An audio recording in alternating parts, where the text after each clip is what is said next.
আসসালামু আলাইকুম রহমতুল্লাহি ওবারাকাতুহু। সম্মানিত দর্শকবৃন্দ, আমরা দেখতে পারছি জিঙ্ক ভেট সিরাপ। জিঙ্ক মোরগ, মুরগি এবং গবাদি প্রাণী খাদ্যের একটি অতি প্রয়োজনীয় উপাদান। জিঙ্ক দেহের বিভিন্ন এনজাইমের একটি অংশ এবং দেহের সকল টিস্যুতে বিদ্যমান। জিঙ্ক এর অভাব হলে দৈহিক বৃদ্ধি বাধাগ্রস্ত হয়, দেহের রোগ প্রতিরোধ ক্ষমতা হ্রাস পায়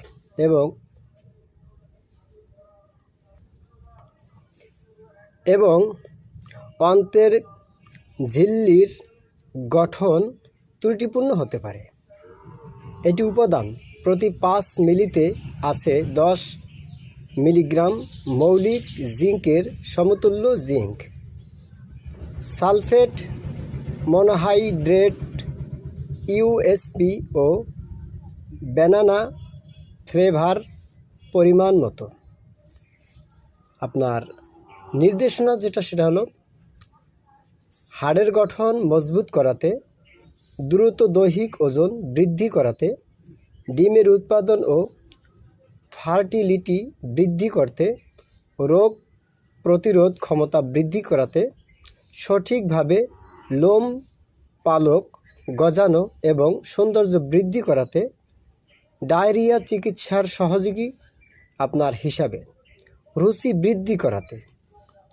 তো বন্ধুরা, এটা আলহামদুলিল্লাহ একটু এইটা যে জিঙ্ক ভেট সিরাপ, এর ভিতরে আপনার আর কিছু আলোচনা তা আমরা জেনে নিই। মাত্রা ও প্রয়োগ বিধি। বড় প্রাণী যদি হয় তাহলে 50 থেকে 100 মিলি দিনে একবার 5 থেকে 7 দিন পর্যন্ত ব্যবহার করতে হবে। ছোট প্রাণী যদি হয় 25 থেকে 30 মিলি দিনে একবার 5 থেকে 7 দিন পর্যন্ত। পোষা প্রাণী যদি হয় তাহলে 3 থেকে 6 মিলি দিনে একবার 5 থেকে 7 দিন পর্যন্ত। পোলট্রি ফিড দেখা গেছে, পোলট্রি ফিডের ক্ষেত্রে ব্রয়লার আপনার ব্রয়লার যেটা আছে সেটা আপনার 2 মিলি প্রতি লিটারে খাবার পানিতে সাথে মিশিয়ে 5 থেকে 7 দিন পর্যন্ত দিতে হবে।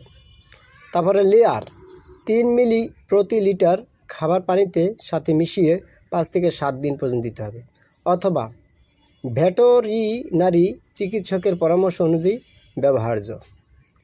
তো যাই হোক বন্ধুরা, তাহলে আমরা এটা এখন প্রয়োগ করব আমাদের হাঁসের খামারে।